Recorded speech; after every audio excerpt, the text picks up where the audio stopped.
Well, look, while all of this is going on and this intimidation by the FBI and the DOJ to you, on President Trump, on anybody else who supports him, we are looking at evidence of influence peddling in plain sight, and evidence that the CCP is trying to overtake America, and Joe Biden is not doing anything about it. Congressman, we now know that there are reports that the president will meet with Xi Jinping in November.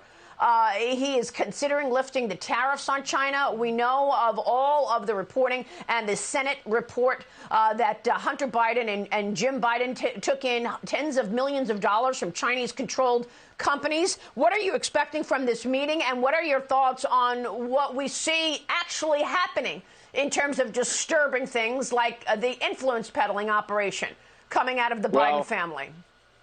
Thanks so much for the question, Maria. I expect that the president will capitulate to the Communist Party of China. It should be pretty apparent to anybody that's been alive for the past 5 years that the Biden family is completely compromised by the Communist Party of China. It's been a grift for a very long time. And instead of going after the Communist Party of China, they're happy to change the text words of Jim Jordan that were on his phone. So that's all a distraction to keep the American people from focusing on what really is actionable intelligence and actual evidence, like you said, in plain sight, that the DOJ should be pursuing right now.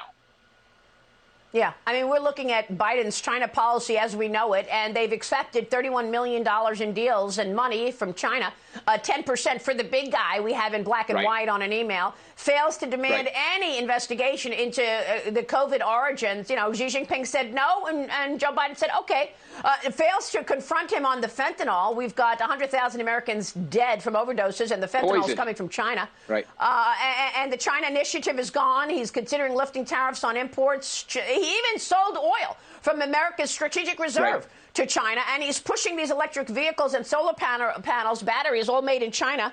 And then there's Iran. With slave labor. Iran House with slave labor, Maria. Yeah. It's all made with slave labor from. Yeah, and then there's Iran, of course, countenancing the largest terrorist state on the planet, who are responsible for the untimely and just horrific deaths of thousands of service members in Iraq and abroad, countenancing a deal that would make the greatest terrorist state on the planet a nuclear-armed, ballistic missile-capable, having the delivery system on the doorstep of Israel, and of course within reach of the United States with ballistic capability, continuing to work with these people, and not only that, but lift tariffs, buy their oil, and continue with these discussions. It is outrageous, and it is bad for, obviously, it is antithetical to American national security.